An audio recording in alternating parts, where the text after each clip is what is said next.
Olá pessoal, chegou o momento de eu postar mais uma aula aqui no meu canal, professor Nivaldo Soares. Fiquei ausente uns dias, mas volto trazendo mais uma aula para a nossa aprendizagem. E na aula de hoje vou falar sobre as vozes do verbo. Alguém fala vozes verbais, outro fala vozes do verbo, que é a mesma coisa. Então são três as vozes verbais: voz ativa, voz passiva analítica, voz passiva sintética e voz reflexiva, certo? Voz ativa. Na voz ativa, o sujeito é agente, ou seja, pratica a ação.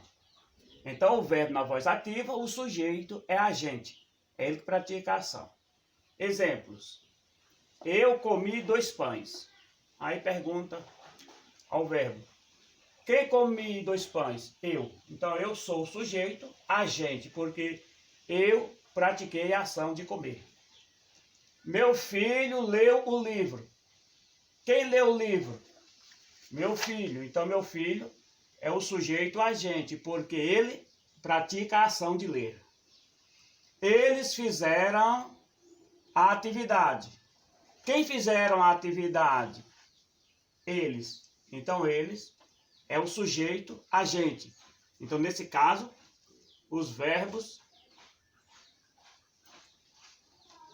estão na voz ativa porque o sujeito é agente da ação. O verbo na voz passiva, o sujeito é paciente, não pratica, mas recebe a ação. Veja a diferença. Na voz ativa, o sujeito é agente, pratica a ação.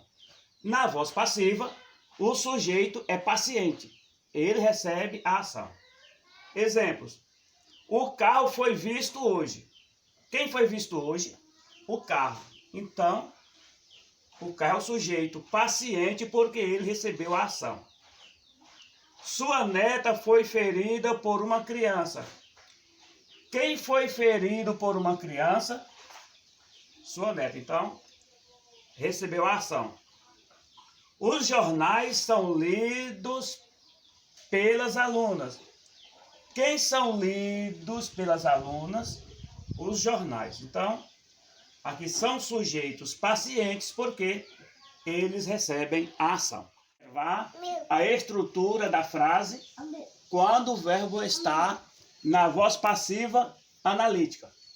Voz passiva analítica. Então, a frase apresenta a seguinte estrutura: tem sujeito, mais verbo auxiliar, mais o verbo no particípio, mais preposição, mais agente da passiva.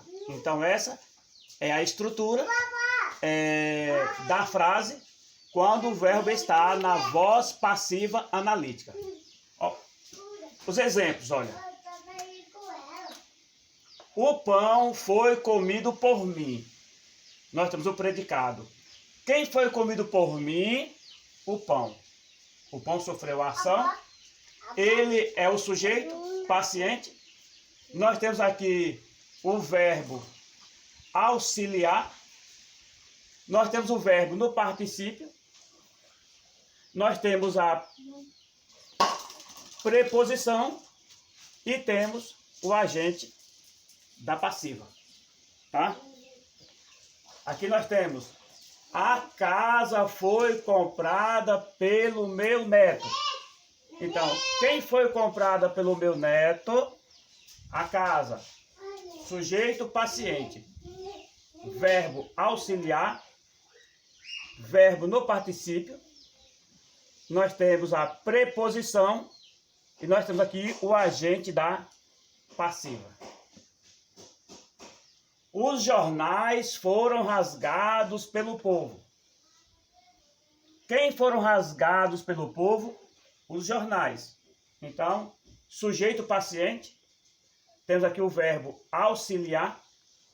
Temos aqui o verbo no particípio. Nós temos a preposição e temos aqui o agente da passiva, certo? O verbo na voz passiva sintética, ou voz passiva pronominal, a frase vai ter a seguinte estrutura: verbo conjugado na terceira pessoa, do singular ou do plural, mais pronome apassivador, se, mais sujeito paciente. Então essa é a estrutura da frase quando o verbo está na voz passiva sintética ou passiva pronominal, tá? Exemplos. Comeu-se a carne. Então nós temos aqui o verbo comer conjugado, terceira pessoa do singular. Nós temos o pronome apassivador e aqui nós temos o sujeito paciente, que é a carne. Venderam-se a casa. Nós temos o verbo vender conjugado na terceira pessoa do plural, o pronome apassivador e o sujeito paciente. Leram-se as revistas. Temos o verbo ler conjugado na terceira pessoa do plural, temos o pronome apassivador e temos o sujeito paciente. Verbo na voz reflexiva, o sujeito é agente e paciente. Ao mesmo tempo, ele pratica e recebe a ação. Então essa é a voz reflexiva, quando o sujeito, ele próprio, pratica e recebe a ação. Exemplo. Ela feriu-se com o arame farpado.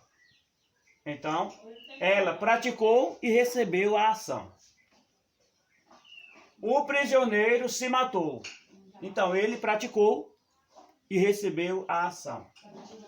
Alimento-me de forma adequada. Então, o sujeito pratica e recebe a ação. Então, essa é a voz reflexiva. Então, pessoal, essa foi a nossa aula de hoje. Uma explicação bem resumida. Eu só quero lembrar que precisamos ter atenção para a gente não confundir voz reflexiva com voz ativa, formada por verbo que expressa sentimento. Como, por exemplo, queixar-se, alegrar-se, zangar-se. Para a gente não confundir. Até a próxima aula.